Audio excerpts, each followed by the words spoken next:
Seja bem-vindo ao canal da Mútua, Caixa de Assistência dos Profissionais do CREA. Inscreva-se no nosso canal e ative o sininho das notificações para ser informado de todas as novidades. Sociedades entre profissionais de engenharia é uma possibilidade ou alternativa com rejeição por parte de muitos colegas, mas não devia. É um modelo de negócio com muitas vantagens e benefícios. Aliás, no finalzinho do episódio número 1, eu mostrei 4 dessas vantagens e benefícios, porque eu sou um defensor desse modelo de negócio. E eu acredito que existe uma coisa capaz de reduzir consideravelmente os problemas em uma sociedade entre profissionais. E essa solução se chama contrato social. Quando bem feito e bem detalhado, o contrato social se transforma numa poderosa vacina contra mal-entendidos, desajustes e intrigas típicas de uma sociedade mal feita. E esse é o assunto desse 7º episódio da série Empreendedorismo e Planejamento Estratégico para Engenheiros, da Mútua Caixa de Assistência dos Profissionais do CREA. Não sai daí!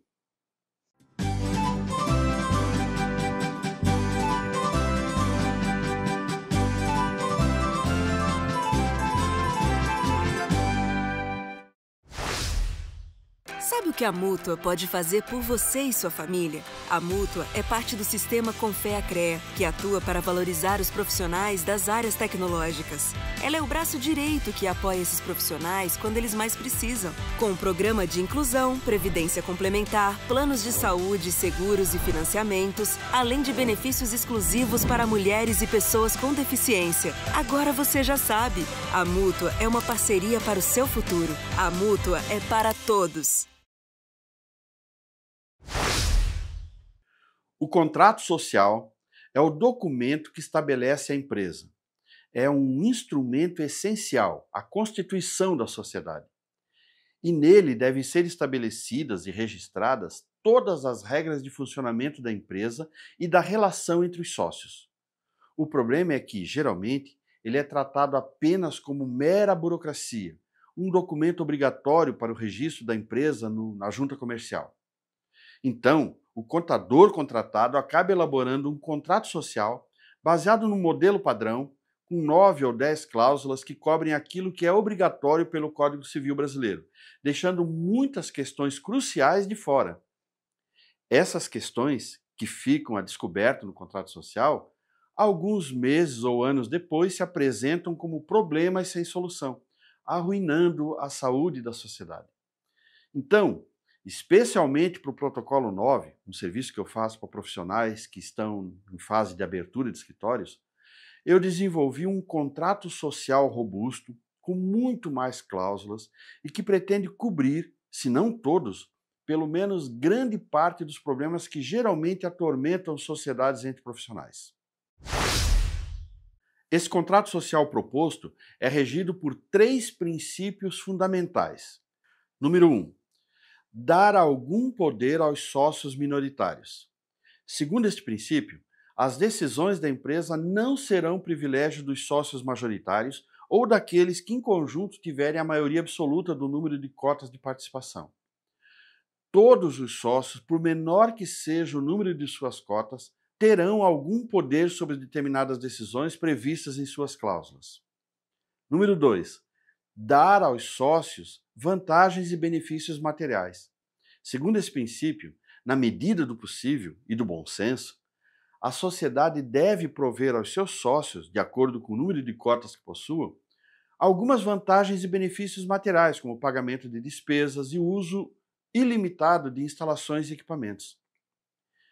E o terceiro princípio é preservar a empresa. Segundo esse princípio, é preciso que a empresa, enquanto pessoa jurídica de boa-fé, seja protegida da eventual ganância ou abuso de benefícios por parte de qualquer um dos sócios. Por isso, esse contrato social possui cláusulas obrigatórias e cláusulas especiais.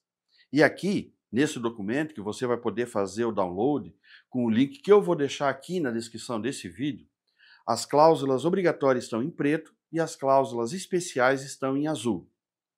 Embora qualquer coisa possa ser incluído no contrato social, é importante saber que ele é um documento público. Significa que qualquer pessoa pode ter acesso ao seu conteúdo. E muita coisa que pode ser estabelecida diz respeito apenas aos interesses dos sócios. Então, é interessante e importante que exista também um outro documento chamado Acordo entre os Sócios. O acordo entre os sócios tem o mesmo valor legal do contrato social, porém é um documento privado, de conhecimento apenas dos sócios da empresa. É importante observar, no entanto, que o acordo entre os sócios não pode prever algo diferente do que está escrito no contrato social. Por exemplo, se no contrato social não existe uma cláusula de exclusão extrajudicial e não menciona quais as justas causas para essa exclusão, não será possível tratar disso no acordo entre os sócios.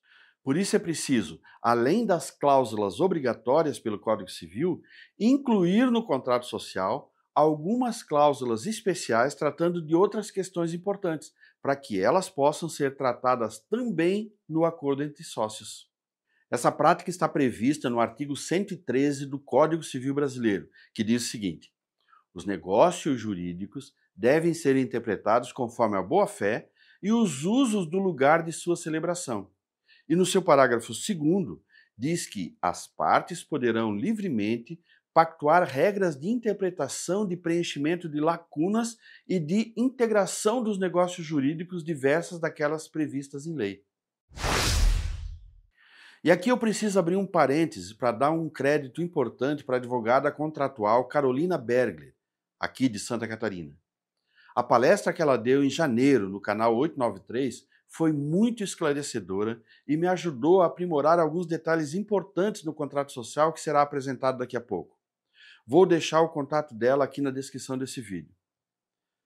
Fecha-se o parênteses. Sigamos. O Código Civil Brasileiro determina que o contrato social apresente obrigatoriamente as seguintes cláusulas. Sem essas cláusulas, a junta comercial não aceita o registro da empresa: qualificação dos sócios, nome empresarial, objeto, que é o CNAE, sede, que é o endereço da empresa, capital social e cotas, integralizado e a integralizar, administração, com os poderes para representar a empresa e delimitar os poderes, prazo de duração, participação dos sócios nos lucros e nas perdas, e se houver distribuição desproporcional, é necessário estar previstos no contrato social. Essas cláusulas aí são obrigatórias de um contrato social. Para qualquer outro assunto, qualquer outra disputa, tudo que não estiver previsto no contrato social será resolvido na justiça pelo que está escrito no Código Civil Brasileiro. Por isso é importante que o contrato social trate também de outros assuntos e que abra a possibilidade de outras deliberações através do acordo de sócios. As cláusulas especiais incluídas no contrato social devem tratar dos seguintes assuntos: morte de um dos sócios, divórcio, avaliação da empresa, que é a valuation, apuração de haveres e forma de pagamento, lembrando que o Código Civil menciona o pagamento de acordo com o balanço patrimonial à vista, em 90 dias, o que é ruim ou inviável na maioria dos casos. Exclusão extrajudicial de sócios. O contrato precisa prever a possibilidade de justa causa e os motivos da justa causa. Benefícios dos sócios, pauta mínima das reuniões ordinárias e, o mais importante, o próprio contrato social deve prever o acordo entre os sócios. Dito isso, vamos analisar mais detidamente o contrato social proposto nos nossos cursos e no protocolo 9. A primeira coisa que aparece num contrato social é o nome e a qualificação dos sócios. Nesse nosso contrato social, todos os nomes que aparecem, inclusive nos endereços, são de grandes profissionais da engenharia e da arquitetura no Brasil. A primeira cláusula determina o nome e a razão social da empresa. A segunda estabelece o endereço da sede da empresa. E na terceira, se determina a data de início de funcionamento. Observe que, geralmente, para escritórios de engenharia, o prazo de funcionamento é indeterminado. A quarta cláusula define o objetivo social da empresa, ou seja, o produto que a empresa irá fornecer ao mercado. É importante citar o CNAE, Classificação Nacional de Atividades Econômicas. Mas atenção, o número de quinais incluídos no contrato social terá impacto no valor que deverá ser pago nas taxas de alvará na maioria das prefeituras. Fique atento a isso. Na cláusula 5, ou na cláusula 5ª, é registrado o capital social da empresa, que é basicamente o valor investido por todos os sócios na criação da empresa. Nesta cláusula também fica determinada a participação de cada um dos sócios na empresa.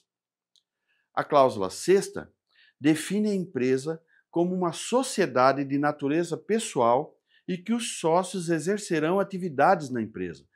Os parágrafos regulamentam essa questão. A cláusula 7ª trata da administração da sociedade e delimita as atribuições e os poderes do sócio administrador. Na cláusula 8ª, são registradas as questões relativas à venda das cotas da sociedade. É muito importante que essas questões fiquem muito claras. E a cláusula 9ª é uma formalidade prevista pelo Código Civil e trata da responsabilidade de cada sócio em eventuais prejuízos da empresa. A partir daqui, a maioria das cláusulas entram naquela categoria de cláusulas especiais, que aqui nesse documento estão identificadas pela cor azul.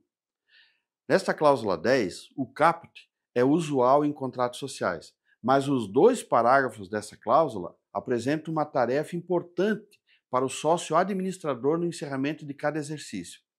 Esse relatório, com essas informações sobre o exercício anterior, ajuda a manter a governança e a saúde administrativa da sociedade. A cláusula 11 trata da apuração e da destinação dos lucros. É importante que essa cláusula, com os seus parágrafos, esteja presente no contrato social, para que esse assunto possa, no futuro, ser objeto do acordo entre os sócios. A cláusula 12 também é uma das que são obrigatórias pelo Código Civil e diz respeito à abertura e fechamento de filiais. A cláusula 13 trata sobre o que a sociedade deve fazer em caso de morte de um dos sócios. É muito importante que isso esteja previsto de maneira muito clara, ainda que ao fazer a sociedade todos estejam jovens e com saúde perfeita. Como diziam nossas avós, para morrer basta estar vivo, não é mesmo? Então as perguntas são: quem fica com as cotas do sócio falecido? Quanto deve ser pago pela parte dele aos herdeiros? Qual é a forma e o prazo de pagamento? A não previsão para esse tema pode quebrar uma empresa. E observe que nas cláusulas seguintes muda o motivo, mas trata-se sempre da saída de um dos sócios. Na cláusula 14, por exemplo, o motivo da saída é a própria vontade do sócio, mas o mecanismo de distribuição das cotas e o pagamento ao sócio que está deixando a empresa é o mesmo. Na cláusula 15, o motivo é o descumprimento do que está estabelecido no contrato social. E na cláusula 16, o motivo é a perda do patrimônio representado pelas cotas da empresa por conta de algum processo judicial. E, novamente, o mecanismo de distribuição das cotas e o pagamento ao sócio que está deixando a empresa é o mesmo. A cláusula 17 é a chamada cláusula de não concorrência, que serve justamente para garantir ou evitar que um sócio que acabou de sair da empresa se estabeleça no mercado fazendo concorrência desleal, já que conhece todas as estratégias e tem informações de todas as negociações em andamento no escritório. E é importante lembrar que, para que essa cláusula não seja tornada nula, os prazos fixados precisam ser razoáveis. A cláusula 18, assim como as 2 seguintes, tratam de algumas vantagens ou benefícios que a empresa pode dar aos sócios, de acordo com o número de cotas de participação. No caso, nessa cláusula 18, trata-se do aparelho e da conta do celular. Na cláusula 19, se trata do computador pessoal. E na cláusula 20, de um automóvel. É muito importante que o contrato social faça esse tipo de previsão, pois nós sabemos que boa parte da remuneração dos sócios em um escritório de engenharia é feito através desse tipo de vantagem ou benefício empresarial. Essa cláusula 21 é interessante porque ela, ao mesmo tempo em que estabelece uma restrição aos sócios, dá a eles uma excelente justificativa para não precisarem atender esse tipo de pedido de parentes ou de amigos. A cláusula 22 trata do conselho administrativo, que inclui todos os sócios, mas que eventualmente pode incluir pessoas convidadas. Convidar pessoas de fora para participar das reuniões do conselho administrativo pode ser uma coisa muito boa para trazer uma nova visão e novas ideias para o grupo. A cláusula 23 é outra que trata de vantagens e benefícios aos sócios, pois permite que a empresa possa financiar, eventualmente, alguma demanda individual dos sócios. Tudo, claro, de acordo com as condições previstas no contrato social e, se houver, no acordo entre sócios.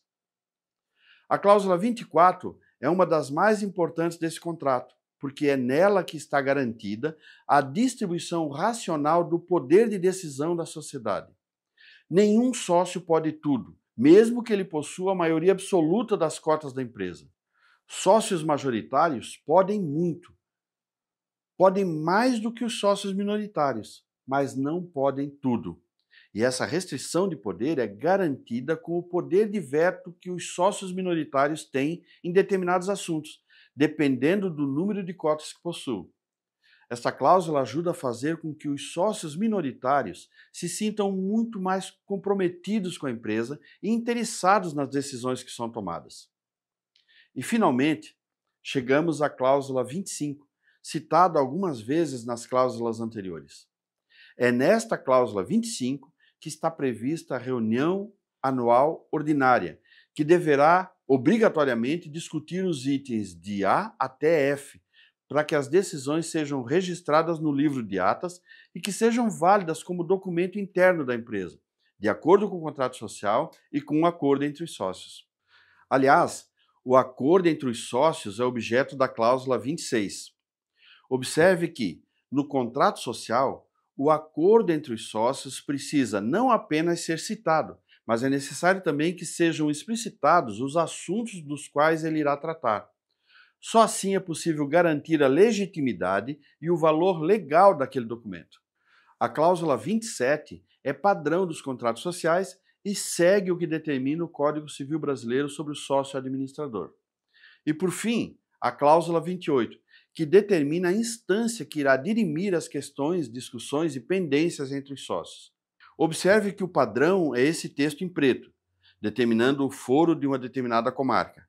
Mas é possível, e na minha opinião, recomendável, que se use o texto em azul, definindo que as controvérsias sejam dirimidas por uma junta de conciliação e arbitragem mais próxima da sede da empresa. Isso evita processos legais demorados e caros e torna tudo muito mais fácil.